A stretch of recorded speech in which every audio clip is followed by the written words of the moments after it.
That will certainly make the morning's newspaper. Doesn't look like a very nice bloke, he probably deserves it. Who cares? It's a great story. That's just the nature of the game.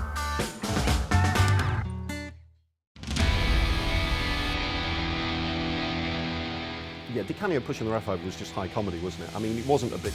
Di Canio didn't mean to append him. It was a little... I mean, the little stumble and fall.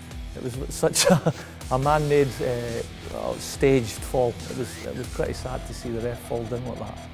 It was only a soft push. It was a soft push, wasn't it? You cannot give a penalty for a dive after the following week after that happened. No, but I think in the current game you'd probably get an 8-match ban, wouldn't you?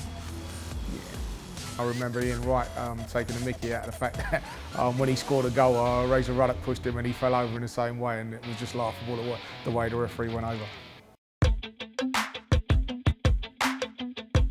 I mean, the big bust-up with Real Madrid and Barcelona, where he goes on the pitch, he even kicks Cesc Fabregas on the floor when he goes down, and then walks around and pokes the other trainer in the eye. I mean, can you imagine Mourinho doing that with Ferguson? Poking Ferguson. He'd be better off poking him in the nose because his head would probably explode. Big red hooter he's got. He was great for an interview and soundbite, and also for a bit of outrage now and again.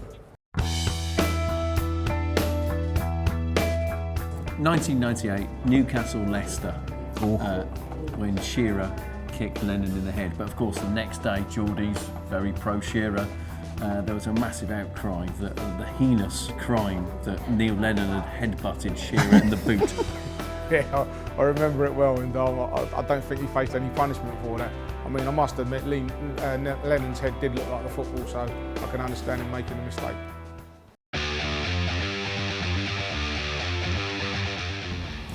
Hang on, what? Are you saying Suárez bit Ivanović? Yeah. Did he? Yeah, just had a bit of a... I didn't saw anything on that. Yeah, it's been in all the newspapers and websites. There you go. Bit him. Like, properly bit him. Should we just... I'll show you. Just sort of went... Oh.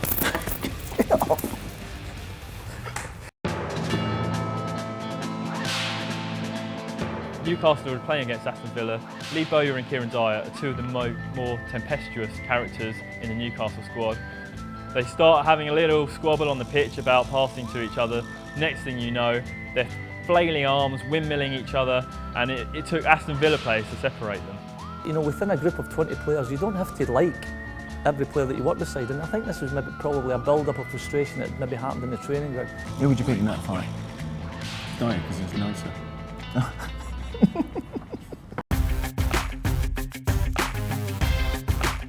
Oh my gosh, you just don't do it. You can't get away with these sort of things unless you marry a Balotelli, which bizarrely enough, you can get away with anything. He's just emotional, you kind of just understand it. You know, he went in for a bad tackle, Mancini got fed up with it and told him get off the pitch. And you know what, he just didn't want to. It's the World Cup final, we're heading towards a penalty shootout. Zidane's already scored a penalty in normal time. The minutes are ticking away in extra time, and then out of nowhere, Zidane, the biggest name in football, turns around and strikes that big bald head of his straight into Materazzi's chest. Most people just kick him in the balls, but Zidane, no, I'll headbutt you in the As a player, you know that things go on the pitch and people always mouth each other, and there's occasions where people say things that really rile you up, and when you saw the act, you knew that something had been said to get him into that mode, and I don't think he was having the best of the games at the time. Yeah, I mean, the Keane Haaland leg break is just a nasty bit of nonsense. I mean, it's complete lunacy. I mean, I'm referring to an incident that Haaland had probably forgotten, but Keane had just been festering about it for ages. For some reason he had a grudge against Alfie and he's admitted it in the book that he meant to do it. And for someone to say, to take out a fellow professional like that is just awful, awful. Shocking. He meant it as well, didn't he? To do that, to just go out premeditated, bosh. Yeah, brutal. All because Haaland had tripped him up. When he tripped him up, Keane suffered a ligament damage the previous season. I thought he'd stole his dog. No. 98, World Cup, St Etienne. I was there, behind the goal, in with all the arges. A little back flick, off he goes. Terrible reaction. I'll never forgive him for that. He made a little bit of contact and Simeone hits the ground like a sack of spuds. I was just about to come on the pitch, and as he's kicked him and Simone went down, I went, oh no, he's getting sent off here. And true to form, he got sent off. And unfortunately, instead of me going on, Paul Merson did, because like, he needed someone that could drop into the midfield. I knew immediately that he was going to get sent off, even though when you look back at it, you know, Simeone made the most of that situation. There's been some amazing moments of madness, but 1995, Man United, Crystal Palace, Eric Cantona. Gotta be the top one, innit? I mean, unbelievable. That was a proper Kung Fu kick as well. Fair play to the lad, he lumped him proper. Incredible. Yeah.